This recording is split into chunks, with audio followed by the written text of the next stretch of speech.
Madam Chair. Can I? Ano lang? Governor, a quick Yes, manifestation. just a manifestation with the indulgence, of course, of Senator Alan. Alam mo, Alan, Senator Alan, matagal tayong magkasama sa Kongreso. At naniniwala rin po ako na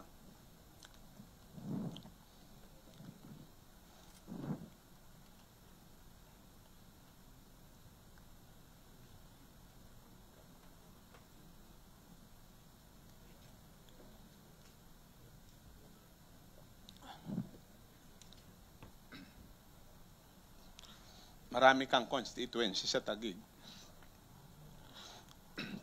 Pero ang akin lang, ang application natin halimbawa tulad ng terorismo, hindi ko kinakampihan ng MILF dito. Halimbawa, itatanong ko lang, tinag ba natin ng NPA kung nagsunog sila ng equipment ng mga mina? Kung nagbomba sila, tinag ba ng Philippine government o ng ating gobyerno o ng ating batas na sila ay terorista? Noong 2000, ganito rin, Your Honor, gusto ko lang pakita para parehong application natin sa batas. Dahil alam nyo, yung hearing na to sa totoo lang, pagbasahin nyo lahat ng social media, pag merong magsalita against the Bangsamoro, lahat ng laman ng social media, parang ang kasalanan na to ay kasalanan ng buong mamamayang Moro.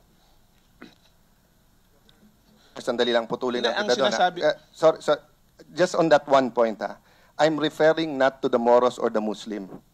Meron din Kristiyano na terorista. I'm talking about the MILF and their choice to use arms. You did not choose to use arms. You chose to run, and you're doing a good job, and we're fully supporting you. We supported doubling your budget. This is the BBL. Kung sa'yo ibibigay ito dahil elected ka, may tiwala ako. Because you did not burn down houses. You did not burn down school buildings. No? Yes, I also called the NDF terrorists for burning down yung mga factory at saka yung mga cell sites na sinusunog. Sir, terrorism yon under the law. Magkasama po tayo nung tumakas ang Abu Sayyaf, di ba? Magkasama doon tayo na pinipigilan natin ang pulis na masaktan ang kahit sino sa kanila, even if they're labeled terrorist. Hindi ba yung mga Abu Sayyaf gusto nilang barilin? Sabi natin, hindi, kahit tumakas. Pero sir, ang ginawa po ng MILF, nandito po sa history. Pag nahuli nila, na-capture nila, pinupugutan ng ulo eh.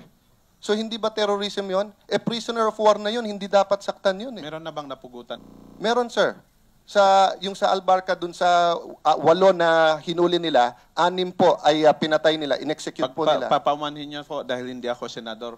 Nabasa na ba na kung ano yung resulta ng investigasyon ng Albarca? Sir, at kung sino yung mga involved doon sa nangyari na yun, Abu Sayyaf ba, individual ba o MILF? sir, it was Kaya in ko the lang MILF, it was in the MILF website that they claimed credit. And then nung pinatay po yung 6, sinabi nila. And as I said, to be fair kay Chairman Iqbal, hindi ko bringing out na yon, but I have the documents that will show the link between the Abu Sayyaf, the BIFF, and the MILF. So sir, let us please, Governor, we're friends, di ba? And we are just here to protect our Muslim brothers. But I'm talking about the armed component. I'm not talking about the peaceful Muslims. Kawawa talaga yung marami natin Muslim na kababayan sa arm. We want a better life for them, sir. Pero ang pinag-uusapan ko dito, yung paggamit ng armas, walang nananalo. I don't want war because no one wins.